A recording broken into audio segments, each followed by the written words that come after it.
You want to go in front of the... All right, welcome to Rapid Fire Manufacturing. I'm at Mayhem Machine with the owner and founder, Matt Sissom. Matt, thank you so much for having me. Thanks for having me. When did you start this company, Mayhem Machine? Mayhem Machine was founded on paper July 2021. We officially opened for business October 1st, 2021.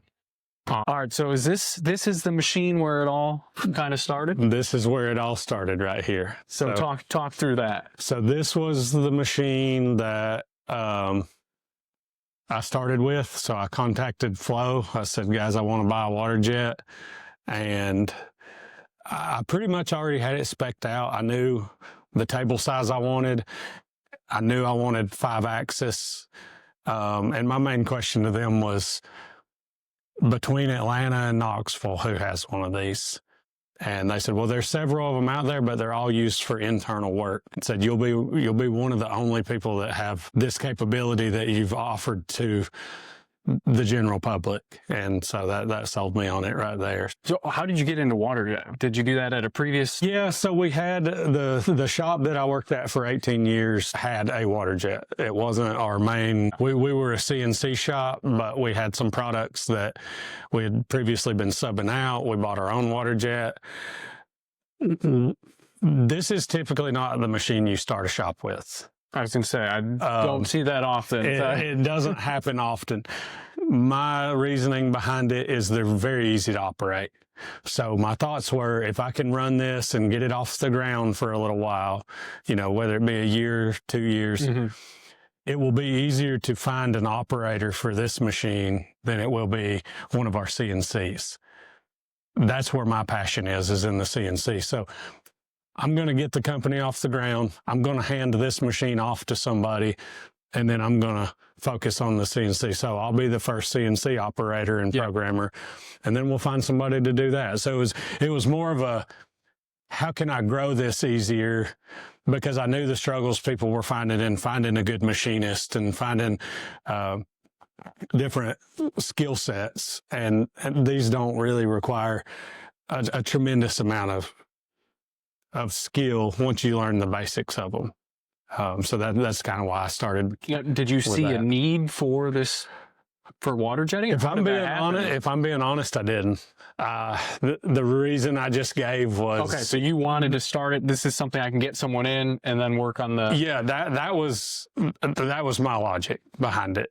I think if I had really dug into, is there a need for this? It might have scared me. I knew that people had water jet only shops. I knew that we did work on our water jet. I just kind of went with it. Yeah. I knew these machines better than any other. So I knew as long as there's a need, we can make good parts. It wasn't until about 2 years into this that I realized just what I had accidentally done, which was fill a space that people needed, but nobody was verbalizing that they needed this. Yeah. Because for the first couple of years, the majority of our clientele were other machine shops, people who needed water jet, but they didn't have enough business to justify the purchase. Okay. So we need some parts blanked, but we can't justify buying a machine for it, nor do we know how to work them, nor do we know how to work on them. So I've also learned over the years that a lot of people know how to use them. They know what they can do. They don't want any part of them. They're loud, they're dirty, they're very maintenance intensive. And I've had several of our clients that are machine shops say, like, I had one guy threaten to quit his job because they're like, if you put a water jet in this shop, I'm out. Like, you don't have any idea what kind of headache you're getting into. So a lot of people use us just because they either can't justify or they don't want to. Yeah. So no, I didn't realize what an accidental blessing this was going to be. That's awesome. So talking about risk, how was that initial jumping out and starting your own company? Was that terrifying? Oh man, it was so terrifying, but if I'm being honest, so we started in 2021. Yeah. COVID was full scale. The world was on fire. My thoughts on it were, I'm going to give this one good solid effort. And if it doesn't work out, I'll blame it on COVID. Yeah. You know, well, just the business wasn't there kind of deal. In fact, quite the opposite happened because you couldn't get anything at the time because everybody was understaffed and overordered. We opened up and the business just flooded in the door because it was like, oh, you don't have a 6-week lead time? I'm like, no, I got about a 6-hour lead time because I don't have anything to do. Oh my God. So you were telling me a story about the 18 hours straight, how companies were like, how are you getting that much?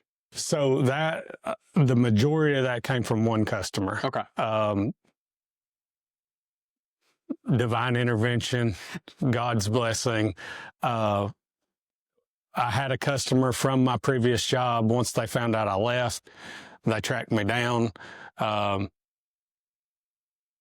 Their water jet and their laser both went down at the same time. Their water jet was down for almost a year and their laser was down for almost 6 months. So for 6 months, I ran the entirety of their production on one machine. Wow. So for the first year solid, we did work for essentially one customer and several other little machine shops. So when I had some time between sheets, I could cut a small job, but so we ran 18 hours a day. I was bringing in old buddies from high school that like, hey, you know, when you get off work, if you want to make some extra money, come in, really just sit here. And if something goes wrong, call me and I'll be back. Yeah. They kept sending us more work, and so we ended up buying a second one. Damn. All right, so this was the second flow. So you were able to start picking up more work. Yep. So we were just maxed out. I think I was kind of wearing my guys out. I was faced with I either need to hire somebody full time or buy another machine. So I'm like, well, we can reduce 18 hours to 9 hours and I don't have to. And then if the work goes away, this thing doesn't cost me anything to sit here, but an employee does. So I bought a second machine and then we just ran everything in about a 9 to 12 hour day instead of an 18-hour day. Oh, okay. And then that work eventually kind of tapered off because they got their machines back online and they were going. By this time, we had started to kind of make a name for ourselves and people were hearing about this new water jet shop in town. Nice. We'd gone to a couple shows, started meeting people. I was really blowing up the social media, trying to get our name out there. And so by the time that customer tapered off, we were able to just kind of roll into some new customers that we'd picked up. Now, at the same time, did you have the mill over there? So or was that after? I got the mill. I got the mill after this machine, but I was still so busy that I didn't really have time to do anything. So for the most part, it pretty much just sat over in the corner. I brought it in, I put power on it, I got it leveled, and it was runnable, but I had my hands full here. So it wasn't until I hired my first full-time employee that I was able to kind of step away from these machines and start doing some mill work. So we first started offering it as we're a water jet shop that can offer some secondary machining to I will just machine you some parts. So I kind of eased into that because I didn't want to get hit with a big job that I just wasn't up to the task for. I'd rather under promise and over deliver. So it was, we'll blank them out. We'll tap you some holes on the mill. And then it eventually evolved into just CNC work. So yeah, that's kind of how So how was it? Because there's a lot of people that I know that are considering kind of branching off. Was hiring that first employee, how was that terrifying too? Because it's like, okay, now it's not just you, it's not calling my buddies in, it's like I have to make sure I have enough work to pay this person. To be honest, that was more terrifying than leaving a job to start my own thing, because I was gambling with my own money and my own family on that one. My wife knew, like, we might have to sell everything. Yeah. That was a commitment that she had signed up for. Now I've got somebody else's family relying on me. That terrified me. Did that drive you though more because you're like, okay, now this is real? It did. It really, I had to make sure, like, we've got, like, when he comes in the morning, he's got something to do because I can't afford to pay him to stand around. I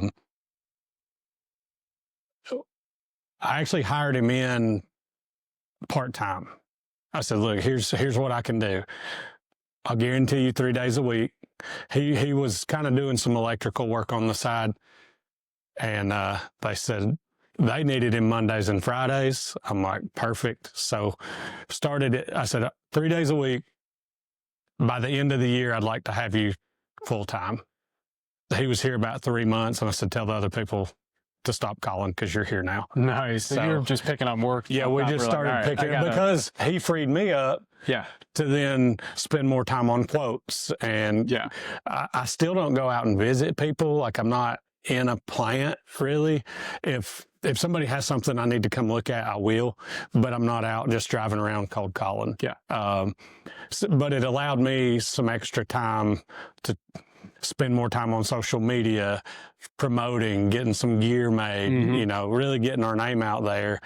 And so I could feed him the work and he could do the work, and it just kind of rolled on itself. So do you think a lot of that was relationship driven too? Like with you and people you've had already done work for, it's word of mouth that you had that established relationship? We wouldn't be here if I didn't have those.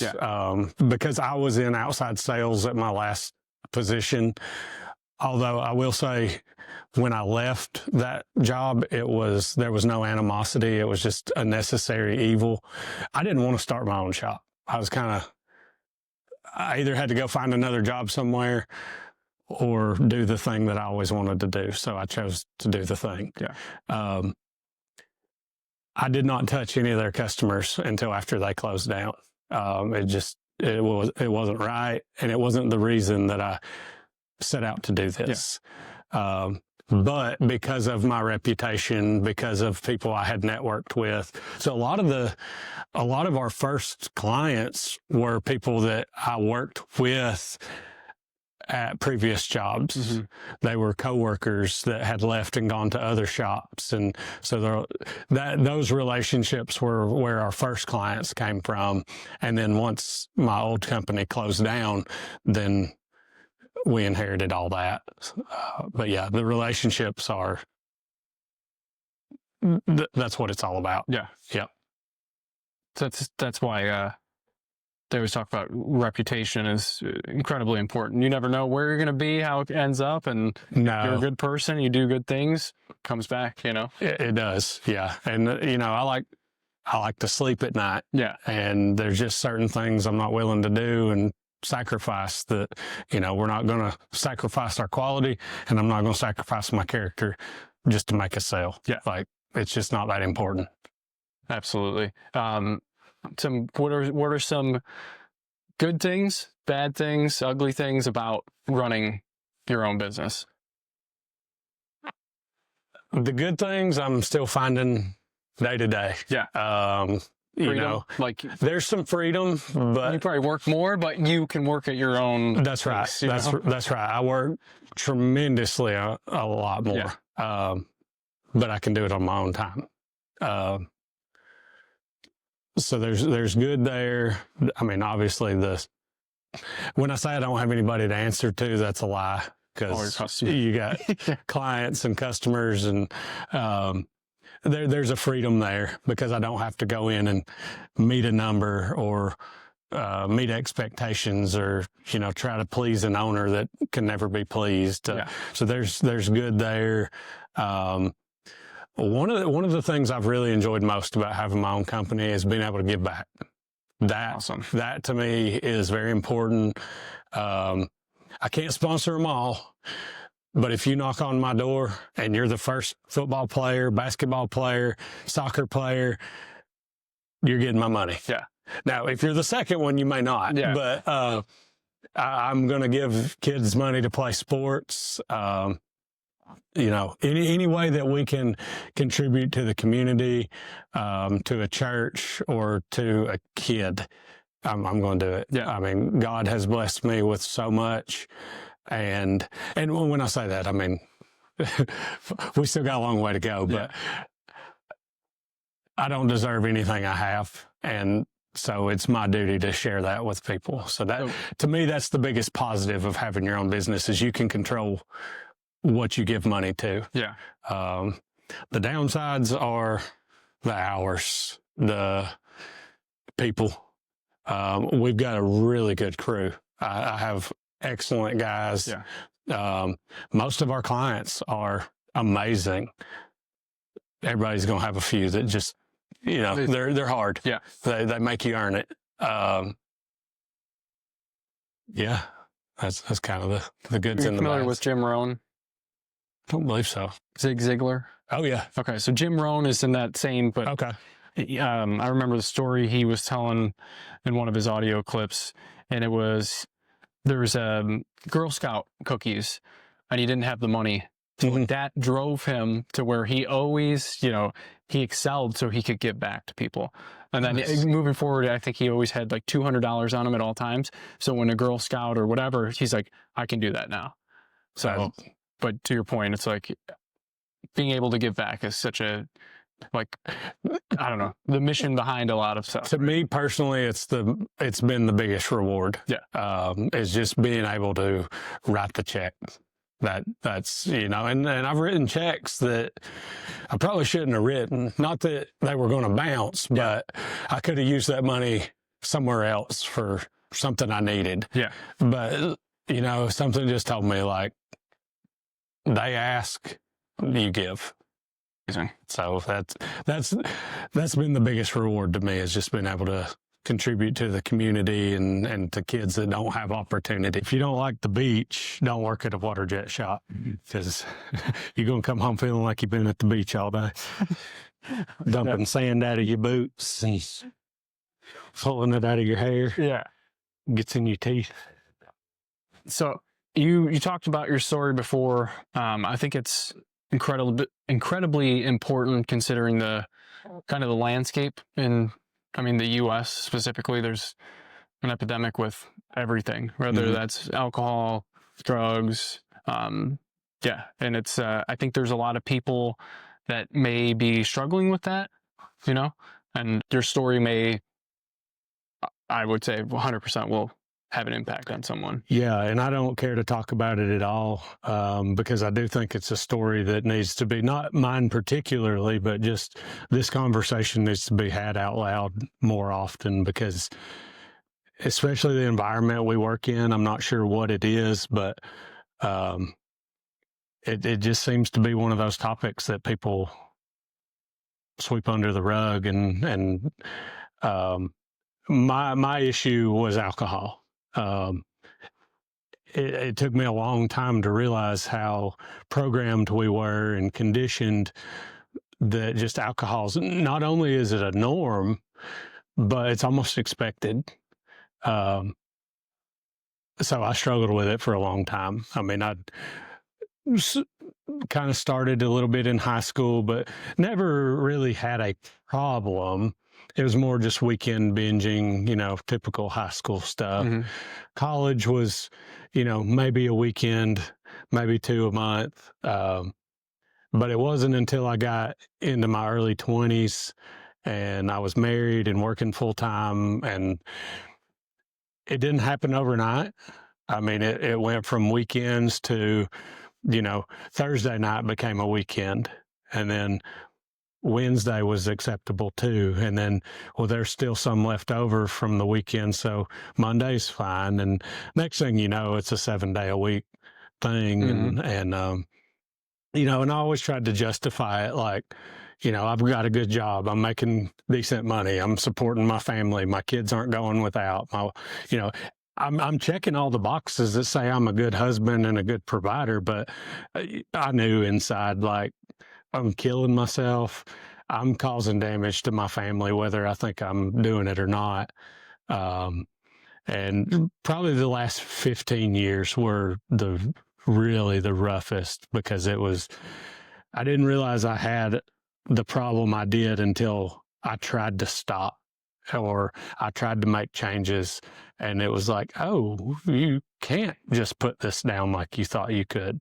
And then even once I realized that I had a problem, it still took several years to figure out how to get rid of that problem because, I do these little 30-day challenges and I can do anything for 30 days. It's that 31 day I was looking for. And just nothing ever really seemed to stick. So in 2020, so COVID had just started and, man, I never lost any days of work. Like we're down south. We were in a manufacturing environment. I worked for a smaller company that, they couldn't afford to be without labor. COVID really didn't change a whole lot for us other than nothing was open in the evenings. Mhm. The only thing I had to do was go home and get drunk and go back and do it all again the next day. That's when it really the harder I tried to pull away from it, the deeper into it I got. And so then my wife brought home a book and I'd read several books and it was called The Naked Mind. And so I read this book and it offered a 100-day challenge. That seemed daunting. Like I really the thought of not drinking the next day terrified me. To do it for 100 days, like, okay, well, I knew the 30 days wasn't going to work, maybe 100. And I'd heard it takes 90 days to develop a habit. So I'm like, okay, well, 90 days plus 10, let's see how this goes. But throughout reading the book, whilst doing the 100-day challenge, it completely rewired my brain on what alcohol really is, what it's doing to you, how it is socially acceptable and almost expected. And I don't want any of this to come off as like higher than thou or I've told people, because people get kind of awkward sometimes when they find out you don't drink and oh, is this bothering you? Like, man, if I could have one or two a day and be good and go about my business, I'd probably still do it. But that's not who I am and I can't control it. So the only option for me was just to get completely away from it. And I would suggest that for most people. I really would. It's not doing you any good. So you might as well just get rid of it altogether and go do something worthwhile. So that's kind of in a nutshell. I mean, we can dig as deep as you want into it. So when you quit, what did that do for you as far as like your work and developing yourself? I think that had a lot to do with my success in it, because although it did change the way I thought about it, you're still going to be tempted from time to time. I mean, I'm amazed at how tempted I'm not for the most part, but I'm still amazed, like when I go whitewater kayak, as soon as I get off the river, I still have this like desire inside to reach in the cooler and grab a cold one. Yeah. Because a river beer tastes better than any other kind of beer. I just bring NAs with me now. Yeah. So I still get that hand in the cooler and the refreshment, but with no consequence. Yeah. And I can have one of those and be just fine. It doesn't bother me that I'm not feeling anything off of it. It's just that muscle memory, I guess, that's so built into you. I believe that the success of the business was also the success of me being able to walk away from it, because I stopped drinking in January 2021. I was already in talks with the owner of my company of buying the company. Mm-hmm. His son passed away unexpectedly. So it kind of slowed down our progress on the whole selling of the business. So that kind of kicked that can down the road. I had a feeling it wasn't going to pan out. I suddenly had a whole bunch of free time in the evenings. I felt better. and I didn't have anything to do. So I had the energy and I had a purpose, and I started kind of coming up with this idea of, if I can't buy the company that I work for, what's option B? And so I started kind of, well, maybe I start my own shop. Well, what would it be called? And what would the logo look like? And what kind of machine do you want to start with? And how in the devil are you going to get financed for this? Because you don't have any money. I mean, Yeah. So it's like all these things, it gave me something to do in the evenings, and it took my mind away from the thing that I wasn't having. And so that really, really catapulted me to going from literally surviving the day to 5 o'clock to, I looked forward to 5 o'clock now, but for a different reason. Like, not because I was going to go to the liquor store, it's because I was going to go home and really get busy on that passion that I had, which was having my own company. So I think the two went hand in hand. I could never have done this if I'd kept drinking. It wouldn't happen. Yeah. I didn't have 18 hours a day to run a water jet. I couldn't. It just wouldn't happen. I didn't have the energy. I didn't have the want to. I felt horrible. I was in the hospital frequently for, it. So my alcoholism actually, I believe, is what triggered my Crohn's disease. I don't know if there's truth behind that. No doctor's ever told me that, but I didn't have a problem, and then I did, and that's the only common denominator. So Crohn's is an autoimmune disease where your body attacks itself. I think I just abused my body to the point where it didn't know who the good guy was, and so it was just attacking everybody, including myself. So because of that, I still carry that around with me every day. So it's a nice little reminder that this is what that'll do to you. Yeah. So instead of obsessing about that next drink, you started obsessing about designing your own future. Yeah, you can't ever give anything up. You have to replace it with something. Like there's no just walking away and leaving a void. You've got to fill that void with something. And for me, that void was filled with coming up with a company. And then once it kicked off, and the better I felt, the less I wanted to go back to it. And it just drove me even harder to, make this happen. Yeah.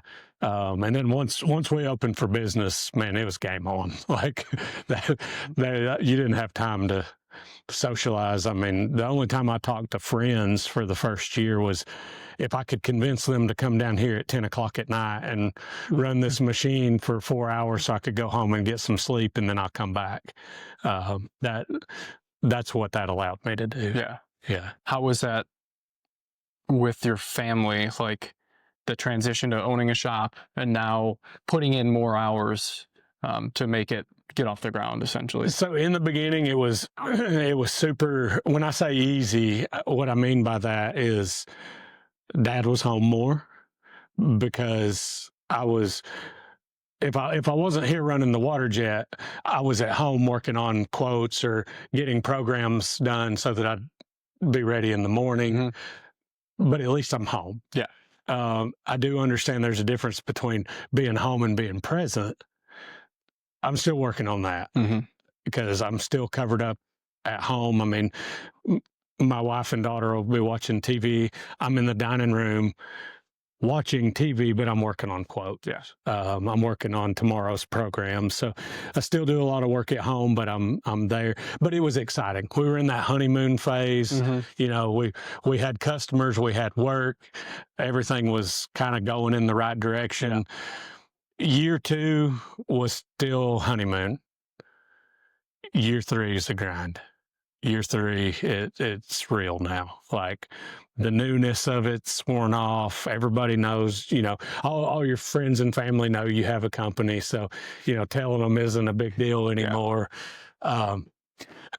Year 3 is a grind.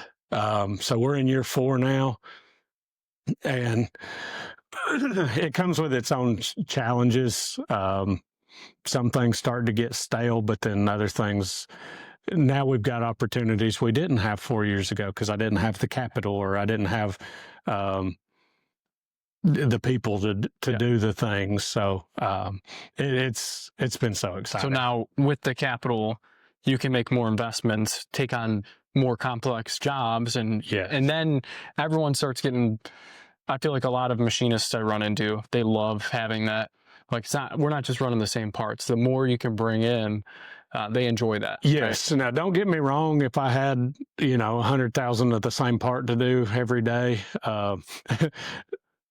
the first guy I hired, he asked me one day, he hadn't worked here very long. He said, what if somebody came to you and said, I want 100,000 of this same part? Yeah. I was like, that'd be awesome. And he's like, you wouldn't get tired of running the same part every day? I said, no, you would, but I wouldn't, because I'm going to buy another one and go do something else. Yeah. But no, I mean, I'd love to have a job that was 100,000 of the same thing. Mm-hmm. But I also like the not knowing what's going to walk through the door every day, or what's on that drawing in my inbox. You get to see something new every day. That's what keeps it exciting. One day we're making parts for the flooring industry, and the next day we're making parts that are going to go to a space program that will eventually end up on the moon. So it's like, you don't know. Yeah. That's what's fun about it. Yeah, and you get to choose, essentially. Essentially, yeah. Yeah, I'm not saying you're going to automatically, but there's certain jobs where you're like, that could bring on some potential headaches. There's some jobs that I've had to turn down that it really broke my heart to, but I knew in the interest of maintaining a good reputation, maybe that job will come back around. Yeah. And we'll get it next time. But for right now, and I'm not a play it safe kind of guy. Like, I went into this thing, all the chips on the table. There was no plan B. Yeah.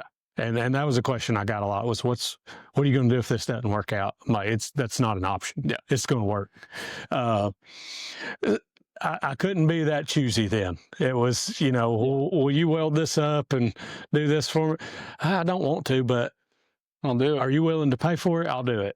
Now we're just starting to get to where we can kind of be a little more particular about what we take on. But yeah, for the most part, if we have the capability to do it and you're willing to pay for it, I'm not too good to do it.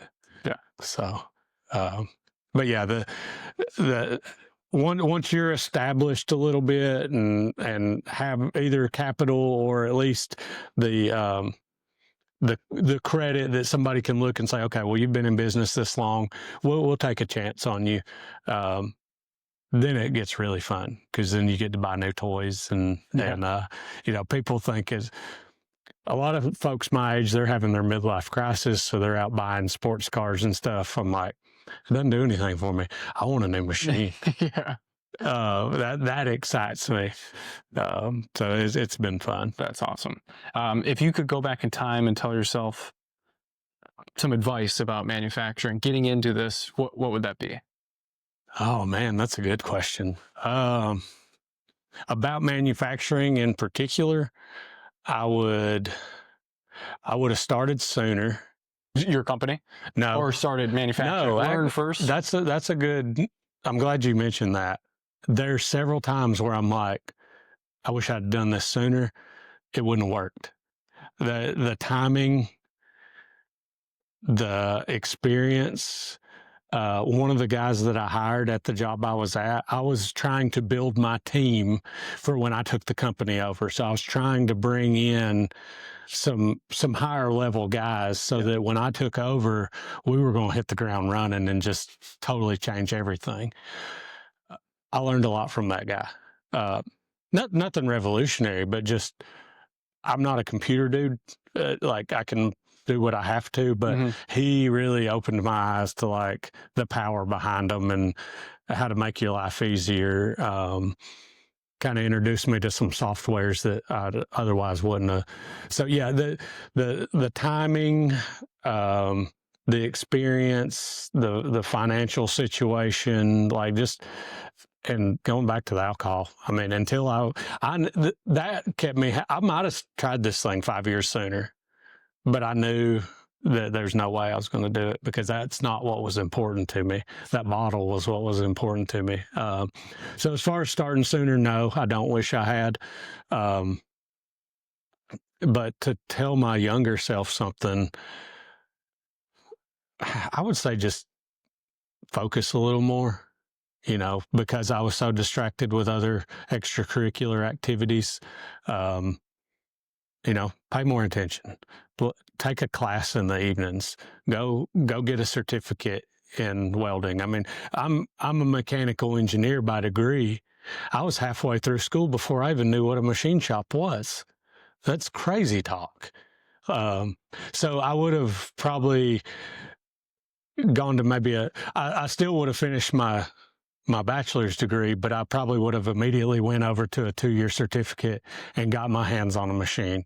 I would have taken some more CAM programming classes. I would have filled my evenings with more beneficial learning tools instead of wasting it on alcohol and parties and whatever it was I was doing. Yeah. That would be my biggest advice: is quit messing around. And I mean, you can still learn things and have a productive life and still have fun. I just didn't think you could.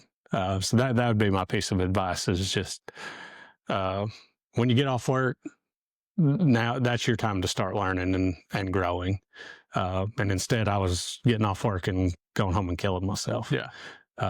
I think that'd probably be what it is. Oh, it's amazing. Well, yeah, this has been awesome. I think that your story is going to resonate with a lot of people, and I appreciate you sharing it. Well, I really hope it does. Whether you're looking to start your own business or take over one that you're in, or I'll be honest, it's very underrated that working a 9-to-5 for somebody else is a bad thing.